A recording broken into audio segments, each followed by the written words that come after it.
Hello future doctor, आप सबों का स्वागत है फिर से एक नए वीडियो में। बच्चों, फाइनली जो है Bihar MBBS BDS UG MAC third round का रिवाइज रैंक कार्ड आ गया है और एक नया नोटिफिकेशन जो है वो आ गया है।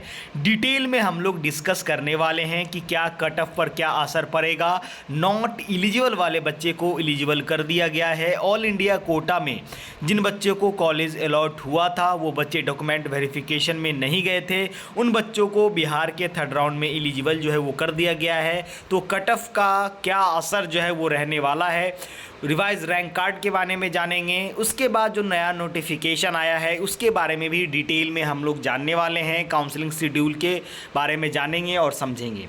जो भी बच्चे चैनल पर नए हैं चैनल को सब्सक्राइब कर ले ताकि आने वाले हर एक वीडियो के अपडेट सबसे पहले आपको मिल सके।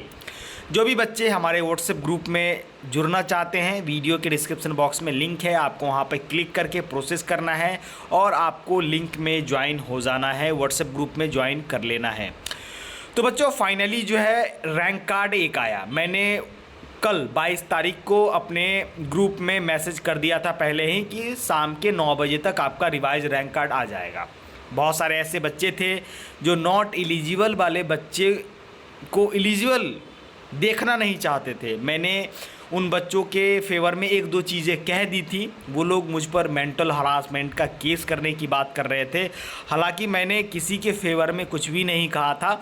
मैंने उन बच्चों को ऑप्शंस बताए थे कि क्या क्या ऑप्शंस आपके पास हैं अगर बीसीईसी आपकी नहीं सुनती है तब।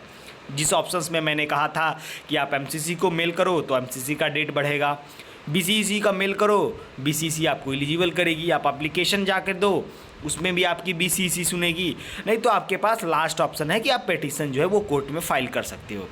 भाई, उन बच्चों ने आतंक मचा दिया। कम से कम 10 से 15 बच्चों ने मुझे मैसेज किया। उन बच्चों ने ग्रुप बना लिया कि आइडियल यूट्यूबर और एक और कोई जो है काउंसलर है जो बच्चों को भड़का रहा है केस करने के लिए। भैया, मैंने ऑप्शंस बताया, केस करना ना करना बच्चों की बात थी, ठीक है। अब ऐसे बच्चों को परेशानी होने वाला है जो बॉर्डर लाइन पे थे और बिहार एमबीबीएस का कट ऑफ थर्ड राउंड में हाई होने वाला है, क्योंकि 670 675 नंबर वाले बच्चे जो है वो बिहार में आ चुके हैं।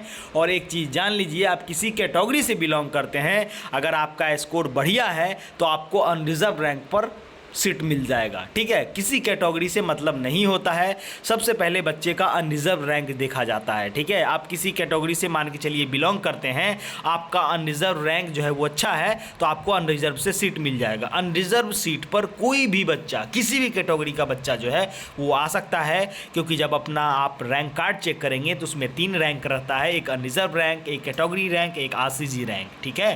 तो अनरिजर्व रैंक जो है वो पहले देखा जाता है। फाइनली जो है वो रैंक कार्ड आ चुका है। आप लोग अपना रैंक कार्ड जो है रिवाइज रैंक कार्ड चेक कर सकते हैं। रिवाइज रैंक कार्ड में कोई बदलाव नहीं हुआ है, रैंक वही रहेगा, रैंक सेम रहेगा, ठीक है। बस चेंजेस ये हुआ है कि जो बच्चे नॉट एलिजिबल थे चॉइस फिलिंग के लिए, ठीक है, बस इसका असर जो है वो कट ऑफ पर पड़ने वाला है, ठीक है। थर्ड राउंड का कट ऑफ जो है वो बिहार में हाई होने वाला है। 650-55 वाले जो बच्चे थे उनके चांसेस जो है वो कम हो जाएंगे। अगर 670-75 वाले बच्चे जो है वो अगर ज़्यादा हुए तो, ठीक है।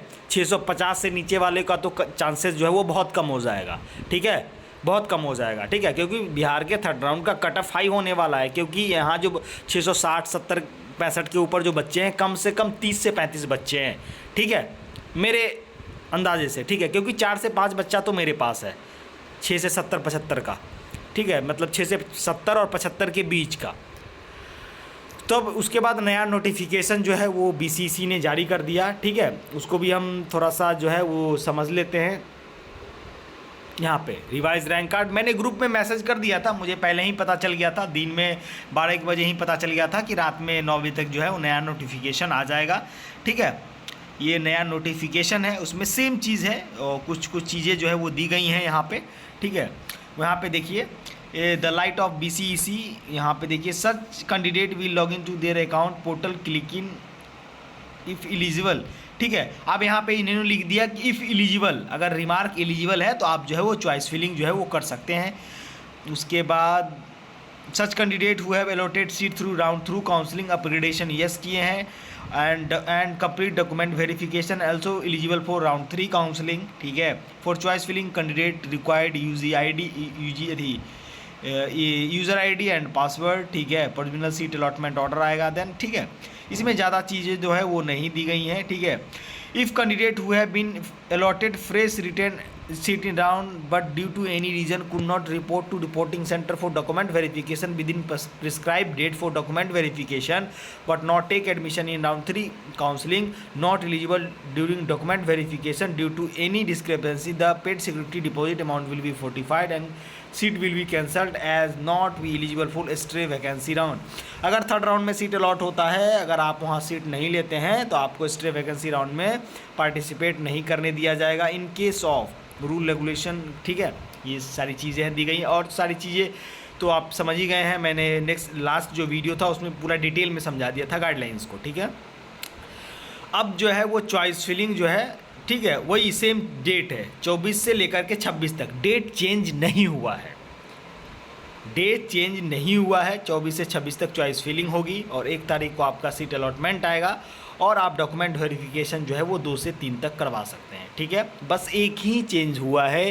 ठीक है। ना नया सीट मैट्रिक्स आएगा, ना रैंक कार्ड में रैंक चेंज होगा। बस एक चेंजेस हुआ है कि जो नॉट एलिजिबल वाले बच्चे थे ऑल इंडिया से, जिनको सीट मिल गया था, जो डॉक्यूमेंट वेरिफिकेशन में नहीं गए थे, बस उन बच्चों को एलिजिबल जो है वो बिहार में कर दिया गया है। BCEC ने अपने नोटिफिकेशन में एक गलती की थी। 14 तारीख को जो नोटिफिकेशन आया था उसमें उन्होंने लिखा अलॉटेड, और जो नया नोटिफिकेशन और रिमार्क आया उसमें लिखा उन्होंने एडमिटेड। ठीक है। तो अलॉटेड और एडमिटेड के कन्फ्यूज़न के कारण BCEC ने अपनी गलती मानी और उन बच्चों को जो है वो एलिजिबल कर दिया बिहार में।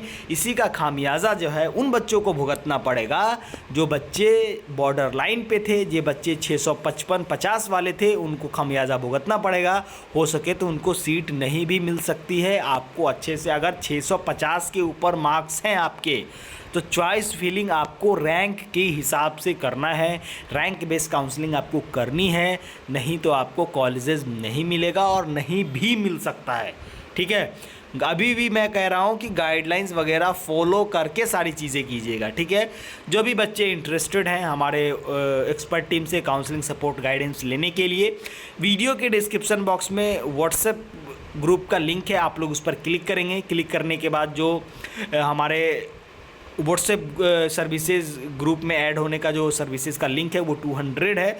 आप उस पर क्लिक करके पे करेंगे, व्हाट्सएप ग्रुप में ऐड हो जाएंगे। उसके बाद हमारी एक्सपर्ट की टीम आपको जो है वो कॉल बैक कर लेगी, या आपको वहाँ पे नंबर दिख जाएगा, आप हमारे एक्सपर्ट टीम को व्हाट्सएप पे मैसेज कर सकते हैं। चलिए मिलते हैं नेक्स्ट वीडियो में नेक्स्ट अपडेट के साथ। तब तक के लिए जय हिंद। Thanks for watching.